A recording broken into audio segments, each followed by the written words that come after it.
Vamos lá. Eu sou a Polly, eu trabalho com UX Research, faço essa pesquisa independente, né, de viés inconscientes na construção de curadoria de bots, porque foram experiências passadas, né? Não é o que eu estou atuando neste momento, mas a curadoria de bots sempre foi um interesse muito grande. Primeiro, porque é uma ferramenta extremamente interessante que pode colaborar com a gente em vários aspectos, né? Em todas as empresas hoje a gente vê uma demanda nesse sentido. Então, a gente vai falar um pouco sobre isso hoje, essa parte de vieses inconscientes na construção da curadoria de bots. E para isso, a gente vai ter que pensar um pouco a psicologia, né? Eu tenho estudado essa área exatamente porque é na psicologia que a gente consegue entender coisas como o nosso cérebro processar 100 milhões de informações por segundo, né? Isso significa muita coisa, e fica no nosso inconsciente. Infelizmente, a imagem do fundo está desfocada, mas no original ela estava incrível. Bom, 11 milhões de informações por segundo, isso significa que a gente tem que processar, tem uma velocidade de pensamento muito rápida. Então, por isso, a gente tem que também lembrar que o cérebro pode lidar com de 16 a 50 bits de informação por segundo. Né? A imagem mostra um jogador de basquete lançando um de 3, né? Um ponto de 3 pontos que ele tem que ter milésimos de segundo para fazer a decisão de qual é o ângulo, de qual é a velocidade, de qual é o peso. São muitas variáveis. Essas variáveis, elas estão dentro do bots, a gente conhece por intenção, né? As intenções que a gente aplica dentro da ferramenta.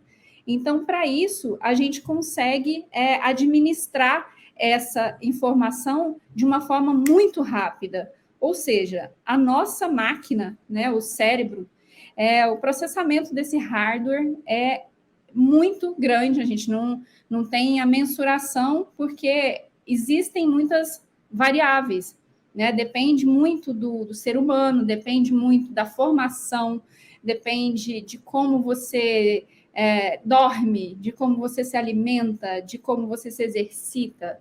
Cada cérebro vai funcionar numa velocidade de variáveis diferente. Então, isso faz com que a gente pense nos bots hoje como máquinas que se inspiraram nesse volume de informações que a gente precisa lidar e compilar para conseguir transmitir. Então, vamos lá.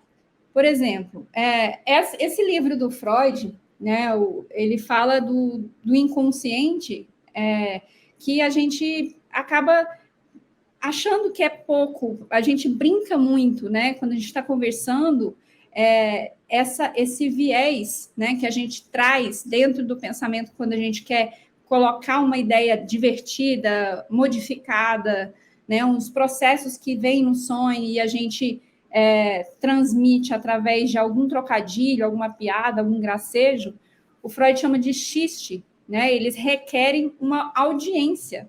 E eles têm uma função social. Então, além de gerar essa economia do gasto psíquico, né, ele ainda faz com que a gente obtenha prazer nesses assuntos que para a gente era reprimido e a gente acaba expondo em algum tipo de estrutura, em algum lugar, a gente acaba transmitindo essa mensagem de uma forma, geralmente, que tem o nosso viés, né? Esse xiste é uma relação com o inconsciente, né? É a forma com que a gente consegue transmitir essa mensagem com essas características de vieses que são muito características de cada indivíduo. É muito interessante esse estudo, recomendo bastante esse livro para quem gosta de saber mais sobre o inconsciente, né? Foi até uma sugestão da minha terapeuta, então é uma recomendação para quem gosta de mergulhar nesse tema do inconsciente. O trabalho também de psicólogos dessa linha cognitiva, né, como o Kahneman, o Tversky, eles ajudaram a gente a entender a tomada de decisões baseada em questões subjetivas, né, que são influenciadas pelas nossas emoções, crenças e intuições. A gente tem muitos conceitos na neurociência que falam sobre vieses. Então, é importante que a gente que trabalha com bots saiba mais sobre isso, entenda melhor sobre isso, porque a gente vai ser mediador da mensagem. Né? A empresa quer falar com o indivíduo, com o consumidor, e você está ali para fazer a baliza da informação, fazer com que essa informação chegue de uma forma que seja absorvida, compreendida e transmitida de alguma forma, né? O feedback sempre é uma expectativa por parte de quem constrói ferramentas de bot. Então, o que a gente percebe, né, é que não é uma questão de se você tem viés ou não, mas quantos e quão profundo eles são, né? A Benebral, por exemplo, tem esse vídeo no TED, que eu recomendo muito também para quem quiser ver, que fala de vulnerabilidade. A vulnerabilidade que ela fala no TED tem extremamente necessidade da gente avaliar, sentir, pensar, né, transmitir essa questão para que a gente consiga realmente ter a ideia, né, do que a gente está transmitindo com o que a gente tem de sentimentos, de emoções, de vulnerabilidades, porque elas são transmitidas, mesmo que a gente não tenha consciência disso. Em alguns momentos, a gente faz isso inconscientemente. Por isso que a gente traz esse tema de uma forma muito importante para a trilha de diversidade, porque a gente vai pensar de forma enviesada de acordo com o nosso contexto cultural, com a nossa localização, com as coisas que vão vir a partir do que a gente aprendeu, do que a gente acredita. Então, por exemplo, né, alguns vieses que a gente pode analisar. O viés de afinidade, né, que é o famoso grupo de amigos, a própria família, né, você tem afinidade com as pessoas, então a gente tem uma predisposição a ter uma avaliação melhor e relacionar com pessoas que a gente gosta e tem histórias e traços físicos semelhantes aos nossos, né? O viés de afinidade justifica muito, por exemplo, as pessoas gostarem da ideia de ser pais e mães, né? Porque você vai ter a afinidade de olhar para um ser humano e perceber traços comuns aos seus, né? Um pouco de vaidade dentro dessa questão dos vieses e também essa questão de se sentir representado, né? Então, faz muita diferença quando você vê o viés ser aplicado na vida, né? Quando você consegue absorver isso de uma forma consciente, trazer o viés para a consciência. E no viés de percepção é quando a gente reforça esses estereótipos, né? Sem base nenhuma em fatos. A gente percebe uma coisa e acaba transformando ela no que a gente acredita sobre aquilo. A nossa percepção é o nosso viés.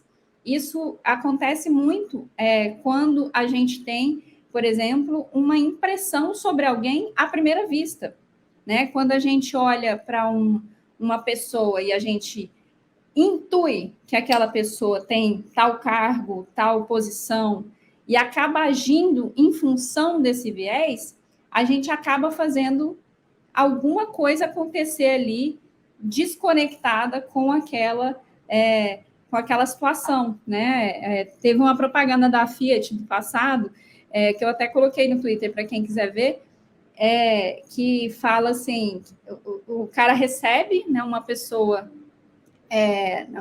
aliás, uma mulher recebe um senhor, né, num escritório, numa recepção, e ele fala de uma forma muito ríspida que ele precisa muito falar com a direção daquela empresa, né? E ela, de forma muito gentil, fala, pois não, o senhor pode entrar. E ele teve o viés de percepção de que ela seria a secretária. E essa moça vai e senta na cadeira da direção e vai conversar com ele. Então, a mensagem é, você pensou, né, que a pessoa fosse uma pessoa dentro do contexto social e ela é outra. Imagina, né, a gente pode chamar de gafe, mas na verdade foi um viés inconsciente, né? Ele pensou uma coisa e na verdade era outra. Então, o efeito de grupo, por exemplo, ele explica a nossa tendência a seguir comportamentos de tribos, né, de questões de encontros. A gente que gosta de muito encontro, saudades, eventos presenciais, a gente está inserido, né, nessa questão da conexão humana, da quantidade de efeitos positivos que geram na gente esse encontro com outros seres humanos que a gente se identifica. Então, esse viés de efeito de grupo também é muito importante a gente considerar, porque grupos que já estão segmentados, por exemplo, agora na polarização, né, que a gente vê na política, a gente vê que os grupos, eles potencializam certas campanhas, eles potencializam efeitos que vão gerar essas campanhas internamente nos partidos, nas pessoas, na sociedade como um todo. Então, o efeito Hall, que a gente chama o Horn, é essa propensão a avaliar algo de forma positiva ou negativa, né, quando a gente recebe a prévia sobre algo ou alguém. Quando alguém chega para você te indicando uma marca, por exemplo, você fala, nossa, se a fulana indicou é porque é boa. Então, você está com o viés de confirmação de que aquilo tem qualidade. Esse efeito ele é muito usado na publicidade, né? O que indica, como que você pode transferir isso através das influências, né? O influenciador, hoje, ele usa basicamente o efeito Halo para entender como influenciar as pessoas a comprar aqueles produtos. E tem o viés confirmatório também, que é quando a gente procura as informações que confirmam essas hipóteses que a gente tem, e a gente ignora estrategicamente, né, as outras informações, e a gente quer realmente colocar em xeque as nossas crenças. Isso e acontece muito com pessoas que já têm ali uma trajetória e que percebe que a cultura e o conhecimento dela já está solidificado, né? É mais um viés que às vezes a pessoa não percebe que ela pode estar aprendendo sempre, né? Então, a gente considerando todos esses vieses, a gente vai ter uma ferramenta muito poderosa para construir bons bots que funcionem, que façam as pessoas se identificarem, que transformem a sociedade de alguma forma, através de algum efeito que vai gerar esse trabalho. Então, a gente é moldado, né, e construído a partir do que a gente vive e aprende. A gente tem memória, conversa, espaço, a gente está aí ouvindo e assistindo, a gente forma e ajuda a respeitar ou não o que está ao nosso redor, né? A gente chama de viés inconsciente esse conjunto de estereótipos que a gente forma a partir da nossa vivência. Então, quando a gente depara, né, com algo ou alguém diferente do que a gente entende como normal, automaticamente nosso cérebro busca referências para a gente encaixar essa nova informação numa das caixinhas que a gente já criou, e é justamente neste momento que está o problema do viés inconsciente. A gente acredita que a gente está julgando as pessoas pelo que elas são, quando na verdade a gente está enxergando o que a gente consegue enxergar, o que a gente quer enxergar. Então, o viés, ele faz com que a gente corra o risco de ser injusto em alguma situação, ou de ser pouco habitualmente cooperativo com aquela situação. A gente precisa, quando a gente está dentro de uma ferramenta, fazendo curadoria, colaborar com esse usuário, né? Respeitar esse usuário, fazer com que ele seja respondido com personalização. Muitas empresas, às vezes, não querem investir na curadoria de bots, mas é o primeiro passo. A primeira coisa que você tem que fazer é juntar, né, o conhecimento dessas pessoas e fazer com que elas sejam compiladas de forma que esse cliente vai ser atendido de forma personalizada, que traga realmente o conhecimento dessa empresa organizadamente, né? E que atenda, principalmente isso, atenda a demanda que foi ali expressa. Então, a gente não pode trazer, né, os nossos estereótipos para esses vieses. E isso acontece muito, infelizmente. Então, você sabe, por exemplo, como a gente costuma tomar decisões? Se vocês quiserem falar alguma coisa a respeito aí no chat, fiquem à vontade. As decisões, elas têm muitos caminhos. Eu tomo decisões, por exemplo, refletindo, escrevendo, cantando, ouvindo música. Eu tenho várias formas de pensar e tomar decisões. Então, a gente tem realmente que ter essa atitude de ter consciência de quais são as decisões que tomamos. Isso vale para tudo na vida, mas vale também para os bots. Os bots, eles vão tomar decisões a partir do que chega para eles. Quando eu trabalhei, por exemplo, numa empresa de telefonia, a gente tinha que escolher quais eram os gatilhos que a gente ia estruturar dentro da curadoria para responder às demandas, geralmente, de dificuldades por parte do usuário. E como que a gente escolhia isso? A gente escolhia isso a partir da linguagem que já existia dentro da ferramenta, né? A gente tinha um tom de voz, a gente tinha uma forma de falar, e isso tinha que ser respeitado, porque ali é um personagem que você está representando. Aquele personagem, ele tem que ter as características dele, ele tem que ter ética, ele tem que considerar a diversidade e não, de forma nenhuma, tomar decisões que prejudiquem a empresa. Né? Olha o quão importante é o trabalho do curador. A gente tem que ter plena consciência do quão é fundamental esse trabalho. Né? O curador, ele precisa ser a primeira base estruturada de um design conversacional. Então, a maior parte das decisões, elas vêm dessas raízes do inconsciente, para que caiba o volume de informações com as quais lidamos no dia a dia. Né? Ela realmente tem essas raízes, e se uma decisão ela é influenciada fortemente por um equívoco enviesado, né, de raiz cultural, então seria útil considerar casos similares, né? Aprender com os erros, para tentar não enviesar um processo de decisão no futuro, é uma abordagem do Daniel Kahneman, que é um dos caras que estudam bastante as raízes do viés, né? Como que a gente pode transferir o conhecimento sem colocar esses preconceitos arraigados dentro dessas informações que a gente vai compartilhar com o usuário. Né? Eu falo compartilhar porque é uma troca. Você tanto vai responder às questões que chegarão, como também você vai absorver, às vezes, opinião ou alguma coisa que vai gerar dados para você. Esses dados são importantes para a empresa, né? Eles precisam ser coletados de forma que sejam bem usados depois.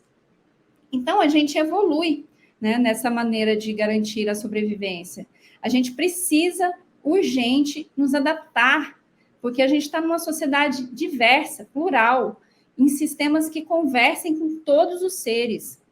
A gente tem que fazer bots para todas as pessoas. Isso é a principal mensagem que a gente pode trazer aqui. Né? As suposições sutis que podem ter efeitos são muito prejudiciais à sociedade. Quando você supõe uma resposta e traz ela sem ser de forma completa para o usuário, né? A gente tem que desenvolver abordagens conscientes, inclusivas, quando estiver construindo um bot. Essas abordagens, elas têm que estar alinhadas à cultura da empresa, aos valores, a tudo que é feito para que haja essa troca, né? Essa confirmação do quão importante essas abordagens que a gente faz, né? A forma de falar com o usuário é sempre um canal. A gente tem que pensar o bot como um canal entre a empresa e o usuário. E esse canal, ele precisa estar conectado com tudo que você acredita, né? Enquanto marca, enquanto algum suporte que você ofereça, ele precisa estar totalmente alinhado com o que você está fazendo nesse momento em termos de cultura, né, da empresa e os valores que ela representa. Então, as abordagens, elas têm que ser conscientes e inclusivas. Tem outro livro também, que é bem legal, que chama Wired for Speech, né, que quer dizer Conectados pelos Discursos, e ele também detalha, né, como a voz ativa avança nessa relação humano-computador. O Clifford Nass, que é o autor, o Scott Brave também escreveu esse livro, ele é professor de comunicação do Stanford, lá a Universidade de Stanford. E ele explica que essa voz sintética feminina é percebida como é capaz de ajudar e resolver problemas. Então, a voz masculina, né, por outro lado, ela tem um peso diferente. Ela representa uma voz de comando, de autoridade. Ela fornece essas respostas. Não é à toa que as raras vozes masculinas de A são associadas a campos complexos de conhecimento. Então, a gente está cansada, nós mulheres estamos cansadas de ver vozes femininas dentro dos bots, das ferramentas de voz, que são subservientes, né? São aquelas vozes que estão sempre a serviço e não tem ali uma humanidade dentro daquela... É uma máquina? Mas ela precisa representar uma forma que há limites. Porque, infelizmente, para quem não sabe, o Bradesco, por exemplo, teve uma situação em que ele teve que fazer um bot onde ele fez toda uma campanha para proteger quem estava por trás do bot, que eram mulheres que estavam respondendo agressões, violência. Então, e isso aconteceu também com outros bots, né? Não foi só com esses. Aí, para isso, eu recomendo que vocês leiam, que vocês vejam também o documentário da Netflix, né? O Coded Bias, ele fala sobre algoritmos e a pesquisadora do MIT, ela descobriu essas falhas de reconhecimento facial. Ela fala um pouco, né, também dessa questão das vozes, mas principalmente dos vieses racistas, né, e as tomadas de decisão por parte das tecnologias de leitura facial que estão fazendo, né, disseminando esses vieses e estimulando preconceitos. Então, em tempos de polarização como a gente está, as consequências podem ser muito mais graves do que a gente imagina, né?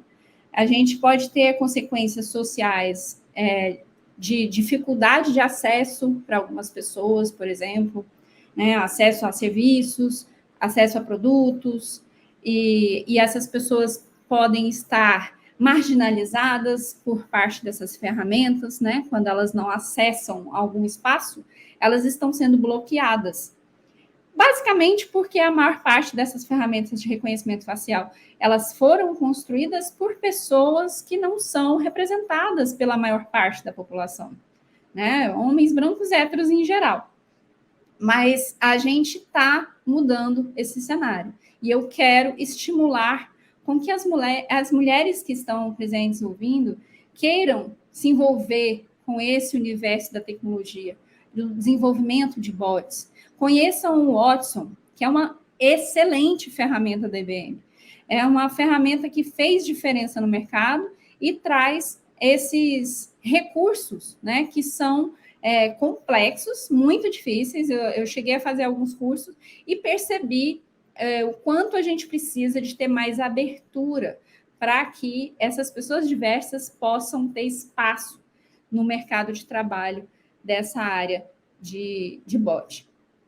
Então, Por que eu falo isso? Porque as equipes de curadoria multidisciplinares, como eu já trabalhei, elas reúnem profissionais de área de conhecimento que vão de ciência de dados até a psicologia, né? São pessoas diversas, não só raça, credo, cor, tudo que a gente pode considerar de variações de diversidade, até essa questão do conhecimento, né? A formação das pessoas são diversas também. Todo mundo aqui tem viés. Às vezes a gente acha que não, porque a gente está confortável no nosso universo. Mas se a gente for pensar, o nosso papel é reconhecer e não deixar que esses vieses afetem nosso julgamento, né? Em especial quando a gente ocupa o importante papel de gerir e desenvolver outras pessoas, ferramentas ou mecanizações de atendimento. Então, a gente tem que não só unir uma curadoria multidisciplinar, mas também fazer com que os profissionais sejam treinados. Esses profissionais precisam de formação específica. O universo dos bots está cada vez mais forte, está cada vez mais crescente. Tem um monte de vaga hoje aberta. A gente percebe no LinkedIn que é diária, né, as oportunidades. Então, vamos estudar, gente. Eu recomendo, por exemplo, Comunidades, Algoritmos e Ativismos Digitais, que é uma organização do Tarcísio Silva, que é um dos caras que mega me inspirou no início, né? Quando eu comecei a estudar essa área, eu vi que olhares de afrodiaspóricos, né? Eu tenho olhado mais para esse universo da afrocentrada mesmo. Eu estou estudando sobre esse universo justamente porque eu me identifico e eu percebo o quão importante é gente que se identifica com essa área mergulhar, estudar, entender melhor. Então, esse livro fez isso com a minha cabeça. A partir do momento que eu li o livro do Tarcísio, eu percebi, né, junto com a comunidade, Caio, Nina, Tarcísio, a Janaína, o Bruno, né, o VuiBR, o Let's Bot, o Chatbot Labs, o Bots Brasil, toda essa galera me abriu portas, né, do mercado, da comunidade, de amizades, de pessoas incríveis que eu tenho conhecido, para entender melhor sobre viéses inconscientes, evitá-los quando eu for fazer uma ferramenta digital que seja inclusiva. E o importante realmente nesse momento é a gente trazer essa porta aberta, né, para as oportunidades. Então, para criar essas boas conversas, a gente tem que montar uma estrutura de curadoria sólida, né, garantir que ela esteja atualizada. A curadoria de conteúdo ela é uma das coisas mais importantes, porque a adoção de um chatbot numa empresa precisa alinhar essas conversas, né? Precisa estar diretamente ligada com o usuário. Então, a tecnologia, ela não é neutra, né? Ela legitima o poder. Os dados são a redução da complexidade da vida. Quem falou isso foi a Joana Mostafá. Ela trabalha no IPEA e ela é pesquisadora dessa área. Ela fez toda a base daquele cadastro único, né? Então, ela tem um conhecimento muito profundo sobre o que é realmente o Brasil. Eu perguntei para a Joana a respeito da experiência que eu tive pessoalmente. Eu abri um app, né, de reconhecimento facial e percebi que o app só, assim como a Maju, só me dava opções eurocêntricas. Eu fiquei indignada com isso, escrevi um artigo, né, Design de Experiência contra Racismo Algoritmo, que vocês encontram naquele projeto do Vitor Guerra, que chama Design 2021.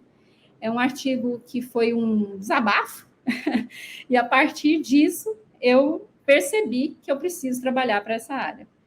As máquinas, elas refletem os mesmos preconceitos que as pessoas têm. A gente tem, sim, curadoria de bots enviesada e poderia transformar esses estereótipos em algoritmos. Imagina o perigo disso. Então, a inteligência artificial, ela perpeta, exacerba, ela traz dinâmica de poder, né, para esse universo. Então, a responsabilidade é nossa, é necessária para que a gente traga equidade a todos os grupos, porque bots, como a maioria da inteligência, é invisível, as pessoas não veem, mas elas são afetadas pelas decisões. Uma Alexa que te responde com algum um insulto, vai te afetar de alguma forma emocionalmente. Então, as equipes que estão por trás das curadorias, dos assistentes virtuais, quem são essas pessoas, né? Vamos incluir essas mulheres, as pessoas que estão cientes das questões do assédio, né, para treinar o bot sem essas respostas ruins que a gente, infelizmente, vê hoje, e traga respostas adequadas, sem vieses. Né? É possível que a gente traga um assistente que interrompa o atendimento caso não seja respeitado, por exemplo. Qual é o processo de revisão e readequação dos fluxos dessas respostas? É importante a gente considerar que os aspectos não haviam sido pensados antes dessa implementação da tecnologia de assistente virtual. Então, a gente tem que fazer. Já que a gente não tem esse histórico, vamos trazer esse histórico para a realidade. Né? A gente tem aí bilhões de mensagens trafegadas no Brasil, hoje em dia, em todos os tipos de suporte possíveis, né? De rede social, a inteligência das casas agora, né? A internet das coisas está aí cheia de voz e cheia de texto, e a gente vai ter que fazer muito conteúdo. Esse conteúdo não é só para UX Writers, é para designers de interface, é para designers de pesquisa, né? UX Researchers, e nós que nos preocupamos com vieses do inconsciente na curadoria de bots também. Quem não conhece, tem um projeto muito interessante da Unesco que chama Hey, Update My Voice. Ei, atualize minha voz. Justamente porque a gente precisa atualizar esse conteúdo, fazer com que ele seja com um viés menos agressivo, com pessoas vulnerabilizadas. Né? Conheçam esse projeto, é muito interessante, heyupdatemyvoice.org. Eles ensinaram demais a gente. Né? As assistentes virtuais, elas estão muito presentes para tirar dúvida, para facilitar o dia a dia. Né? A gente tem sempre mulheres ali no gênero feminino, como Siri, Alexa, Google Assistant, e entre outros, mas ela vem sofrendo assédio. Então, essas assistentes, elas são programadas por homens. Né? Eles são 90% da força de trabalho da IA. Então, a gente realmente precisa ocupar esse lugar. Os assistentes, eles não têm o poder, né? O comandante que pede. A gente precisa dar atenção para isso. Fazer com que a gente tenha, como a diretora da Unesco falou naquele estudo, né? A gente tem que estar presente, a gente tem que estar consciente dessas questões de gênero, né? Dentro das tecnologias. Assim como outros tipos, né, de vieses que a gente pode trazer se a gente não tiver sempre alerta com essas questões. Tá, muita informação? Também acho. Mas agora eu quero dar uma provocada em vocês. Como que a gente pode evitar esses vieses, né, nas curadorias de bot? De várias formas. Primeira de todas, tomar consciência, né? Ter os vieses presentes, fazer com que a gente esteja sempre alinhado com o que a gente está entregando, né? Conviver com o diferente, estar aberto, exercitar a empatia, ter um olhar mais humano e gentil para a sociedade. Essas mudanças não são do dia para a noite, a gente vai ter que ter um processo, né? Um esforço, e driblar as opiniões, né, de pensamento preconceituoso e fazer com que esses respeitos à diferença se transfiram para as máquinas. A comunicação por bots, ela precisa estar filtrada, né, dessa versão preconceituosa do ser humano. Financiar estudos, pesquisas, para identificar esses tipos, dimensões, gravidades, né, do viés de gênero e raça, expressos por assistentes digitais e outros produtos de IA, é um caminho. Né? Se a sua empresa pode investir nesses estudos e pesquisas, faça, porque existem muitas pessoas potenciais para fazer essa curadoria de bot hoje na sociedade e que às vezes estão sem essa oportunidade. Então, a gente tem condição hoje de estimular as empresas a financiar estudos e pesquisas relacionadas a esse setor. porque tem muito o que crescer, né? Iluminar essas caixas pretas dos motores de IA para a gente entender com essa precisão que os assistentes, eles são vozes, né? Eles têm gênero, eles produzem estereótipos prejudiciais. Então, a gente tem que ter consciência e transmitir isso para frente. A realização de auditorias algorítmicas, né, para mapear e rotular essas fontes de viés de gênero na tecnologia, revelará as estratégias, né, para a gente reparar e prevenir. Então, a gente tem que estar ligada, né, a fazer com que a gente examine e influencie o comportamento de homens e mulheres nos ambientes. Estou encerrando, gente, tá no final aqui, é só as últimas recomendações. Atenção especial para os assistentes e tecnologias que afetam a socialização de crianças e jovens nessa rápida absorção da tecnologia assistente de voz. As crianças precisam ser observadas, porque elas estão sendo muito influenciadas pelos assistentes. Então, vamos ligar nisso aí também. Acompanhar esse equilíbrio de gênero, né, nas tecnologias que se projetam como seres humanos, que são semelhantes, e tem que remover essas dinâmicas, né, de gêneros desiguais. Então, vamos encontrar fonte de dados, metodologias, comparar, ver com que frequência, né, os assistentes são usados, para que a gente possa dar um impacto que apoie a equidade em nível global, regional, local e nacional. Então, gente, para encerrar, inclua, acolha, apoie, incentive, empregue mulheres na tecnologia, jovens negros, LGBT, pessoas de baixa renda que queiram ascender profissionalmente, indiferente das visões e vivências, porque isso agrega a inovação. Quando você diverge dos pensamentos dentro de uma construção de curadoria.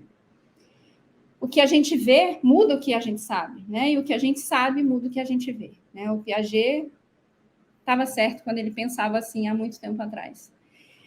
A responsabilidade de criar e melhorar o cenário para a gente reduzir esses vieses inconscientes é de nós todos, né? Nos sistemas e nos recursos da vida. Eu agradeço muito. E se vocês tiverem perguntas, desculpa a correria, mas o tempo é curto. Um abraço, gente.